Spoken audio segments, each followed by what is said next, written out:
And it's true, I've enjoyed every last second using this phone for the past month, and it breaks my heart now that Samsung's asking for this beautiful folding glass slab back. Especially this year, the Z Fold6 just looks as beautiful as ever. Just like with the Ultra series, skirting the corners really does make this phone look every bit of its $1,900 price point, and that's even before you open it. The changes that were made to the display now makes the screen lay even flatter, and the device itself is much slimmer, barely thicker than a regular phone. Not to mention, this phone is now IP48 rated, which is so comforting knowing that a trip in their range shouldn't do too much harm.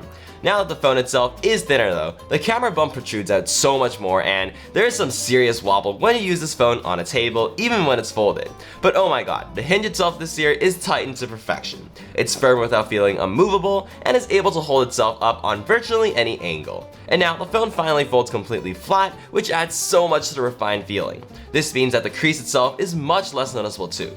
Obviously, you can still see it if you look for it, but it's really easy to forget about once you start using this big, beautiful screen. And beautiful it sure is. Just for context, the first ever Z Fold released in 2019 could go up to 560 nits for brightness, but the Z Fold 6 5 years later can produce a whopping 2600 nits on both the front and the inside screens. This alone already makes its displays look so good both indoors and out in the sun, but that doesn't take away from the smooth 120Hz LTPO panel that just make this phone a joy to use. Better yet, it's bordered by thin symmetrical bezels that just make my heart sing. The front displays are also ever so slightly wider this year, which makes the front display much more usable, and sometimes so much so that I need to consciously remind myself to open up the phone and take advantage of having the bigger screen. But when I do remember to do so, the effort really pays off because boy do I really love the experience. Anything from reading news articles to typing long documents with the split keyboard makes me so grateful that I ever got my hands on this phone, and it instantly lets me forget any of the flaws that has ever bothered me, like how the screens don't have the same godly anti-reflective coating as the S24 series. On the other hand, the efforts they invested into the under-display camera has really paid off because it is barely noticeable on the corner of the screen, and you really have to look to see any hint of the camera, especially if you have your phone on dark mode. This does mean that the selfie camera on the inner display is officially potato quality, but why would you ever use that camera when you can just take an epic selfie like this? I'll talk more about the cameras in a bit, so hang tight there, but let me first get through the other general hardware on this phone. If you ever go pick up this phone in stores to try, the first thing you'll notice is how incredibly light it is this year. It's now 14 grams lighter at 239 grams, and just to put that into perspective, the iPhone 14 Pro Max from last year was 240 grams, 1 gram heavier than this. Even though that was definitely a chonkier phone, this milestone shows how far foldables have come to one day have all the benefits of a bigger screen while not suffering from any of its presumed disadvantages from the earlier generations of folding phones. These phones do gain the power button fingerprint reader from the last decade of phones though, and I personally find that to be a good thing. It is so much more reliable than an under-screen fingerprint readers these days, even though they have significantly improved through the years. The most underrated part about this is that you can actually unlock the phone while taking it out of your pocket, which saves you a little smidget of time that you need to press down on the fingerprint sensor. And when it comes to haptics and speakers, this is where you start getting the best of both worlds between having a smartphone form factor and a tablet-sized screen. You get nice strong haptics that feel firm and precise, unlike the springy ones you get from tablets, but you get a large surface area for sound to come out of the speakers, giving the phone a literal physical advantage compared to some regular phones. Although no matter how good the speakers get on these, it still doesn't beat the iPhones for some reason.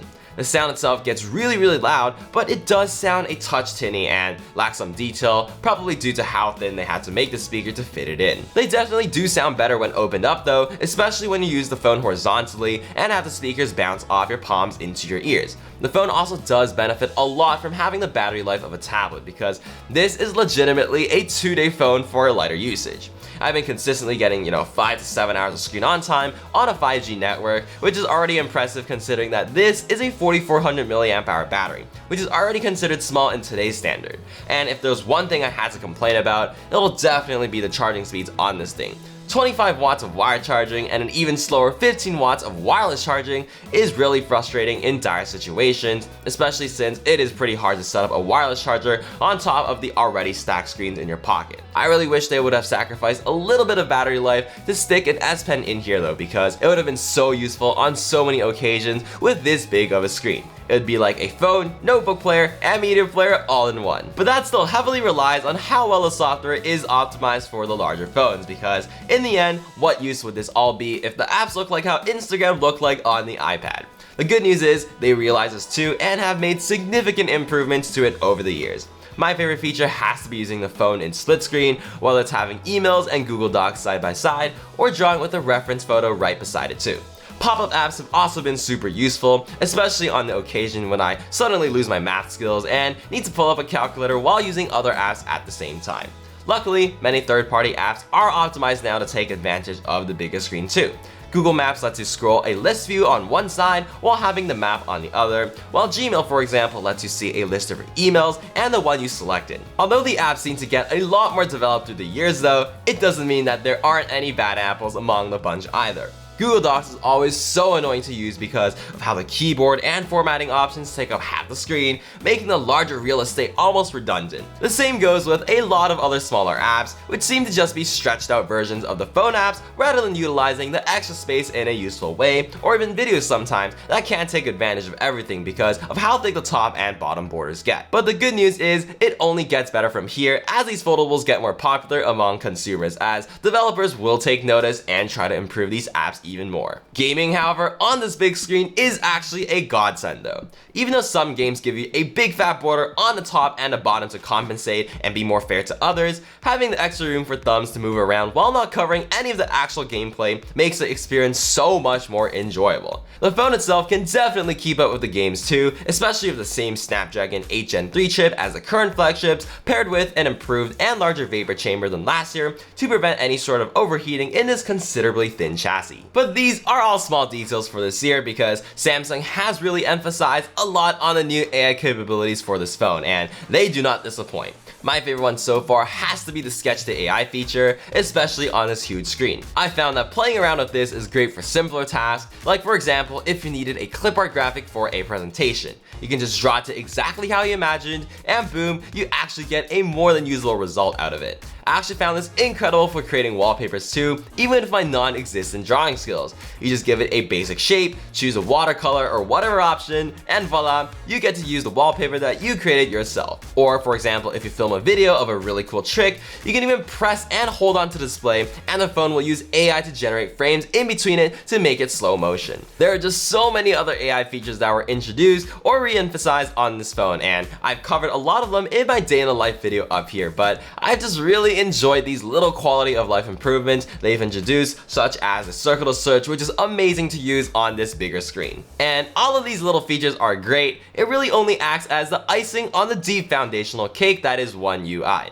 Although I've never been too big of a fan of the look of this software, it's undeniable that they have put a lot of effort into making this a really stable and smooth UI, and I can't wait for the updates to come later this year with Android 15 too, especially with the vertical app jar and a better notification management system. But if there's one compromise on the Z Fold6, then it'll have to be the cameras. To start off the weakest one, the under-display selfie camera doesn't seem like it's changed for the past couple of years, and it really does show its age. From the viewfinder, it looks like the view of a webcam from a $500 laptop from 20 years ago, but once you actually snap the picture, the processing actually tries really hard to save the image, and it actually looks quite decent in the end.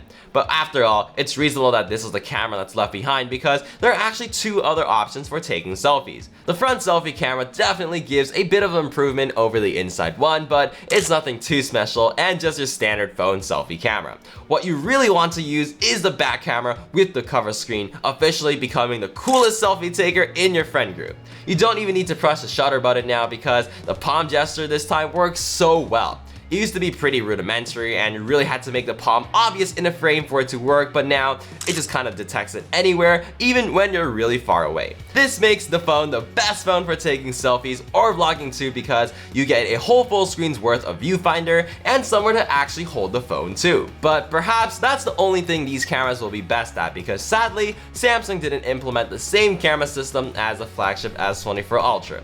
I mean, it's probably because they can't fit all the components of the better camera system in here, but it just kinda sucks for that almost 2,000 American dollars, you won't be getting the best camera system they offer. It's not bad by any means though. In fact, it's basically almost like the regular S24 camera system, which includes a 50 megapixel main camera, a 10 megapixel telephoto, and 12 megapixel ultra wide. You get the nice punchy Samsung processing we've all come to love this year, and the same magical portrait mode with scarily accurate cutouts of the subject. But what you do get here is an AI portrait studio, and it's been my favorite feature to play around with by far for the past month. All you need to do is take a photo of your head or someone else, select a style, and boom, generate an actually decent watercolor painting or whatever style you want of your face or their face. Sadly, this feature doesn't include any of the environment around the portrait yet, but hopefully that comes soon in an update or the future iterations. And that seems to be a theme with the cameras with this phone: fun. Just the act of taking photos itself feels really silly, like you're an old Asian uncle tourist holding the iPad to take selfies in front of the Eiffel Tower, except just now much bougier. Having screens on both sides also solves a big headache for those boyfriend photographers out there, since the picky subject can now see themselves while you're taking the photo, so you can get it exactly how they want it. And for your group photos, it's so convenient to just prop the phone up horizontally, kinda like it has a built-in tripod. So even though this isn't the best camera per se, the Fold definitely makes them the most fun to use and practical tools for all you social people. I just had such a blast using these cameras, and it just adds up to how much I love this phone. I love this phone. I love you, but we can't be together. There's this other phone, and plus, we weren't meant to be anyways. Your parents don't approve, and they're asking for you back too, so I guess this is goodbye. Until we meet again, Benson.